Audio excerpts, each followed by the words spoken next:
Depuis quelques années, l'utilisation des cordelettes en dynéma s'est largement répandue.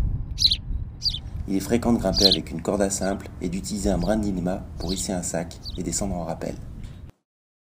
Les alpinistes utilisent également le dynéma pour confectionner des anneaux pour la progression ou les rappels. Le dynéma est une matière possédant un extraordinaire ratio poids-résistance avec un très faible allongement sous tension. Mais attention, l'inconvénient du dynéma est qu'il a un coefficient de frottement faible.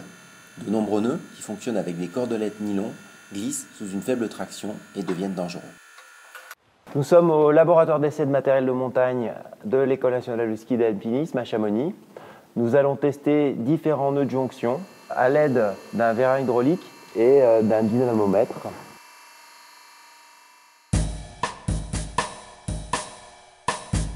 Le nœud simple en bout roule avec des valeurs comprises entre 120 et 300 décanewtons.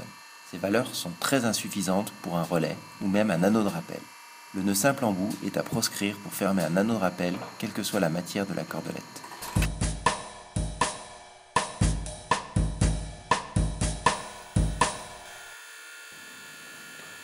Le nœud de pêcheur simple glisse avec des valeurs comprises entre 200 et 300 décanewtons. Ces valeurs sont très insuffisantes pour confectionner un anneau de relais ou même un anneau de rappel.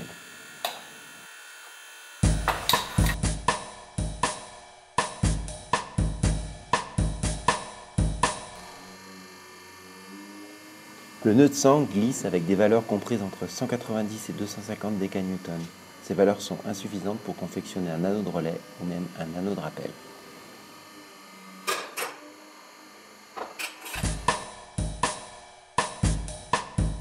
Le nœud de pêcheur triple casse à 820 décanewtons. C'est le nœud que nous recommandons pour confectionner des anneaux en cordelette dynéma.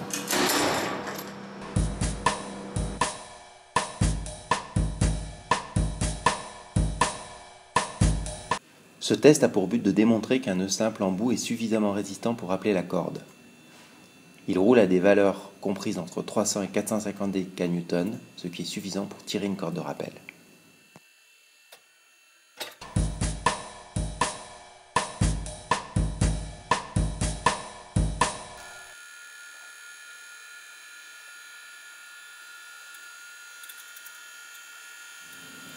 Lorsqu'il est positionné en butée dans un maillon rapide suffisamment petit, le nœud simple casse à 1400 décanewtons.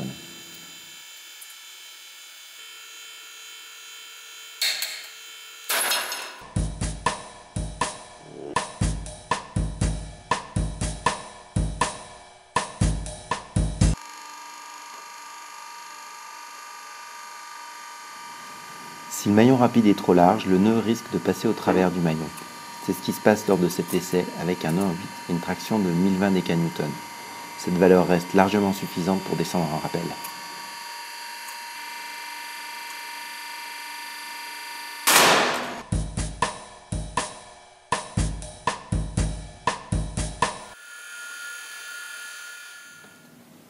Avec une corde dynamique, le nœud simple en bout roule avec des valeurs de traction comprises entre 200 et 500 décanewtons.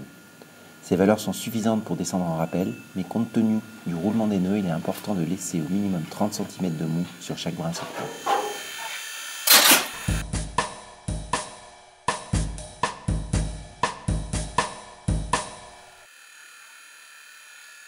Avec une corde dynamique, le nœud de 8 en bout commence à rouler avec des valeurs de traction de 200 décanewtons, puis se bloque et casse à 700 décanewtons.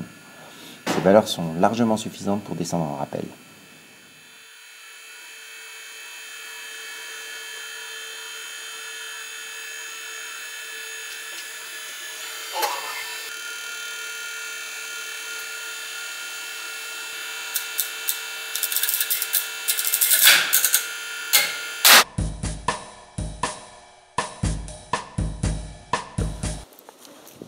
Attention, si l'on passe la corde la plus fine dans le maillon, le nœud va descendre. Les cordes vont se décaler car la grosse corde freine plus dans le descendeur.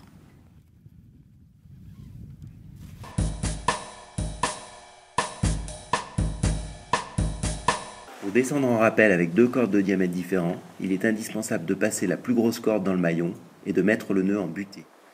Tous les nœuds glissent ou roulent sous tension. Pour rabouter deux cordes, pour descendre en rappel, il est important que chaque brin libre dépasse du nœud d'au moins 30 cm. Pour Pour confectionner un anneau avec de la cordelette d'Inema, il est impératif d'utiliser un nœud de pêcheur triple. Avec une cordelette en nylon, il est possible de fermer l'anneau avec un nœud de pêcheur double ou un nœud de sangle.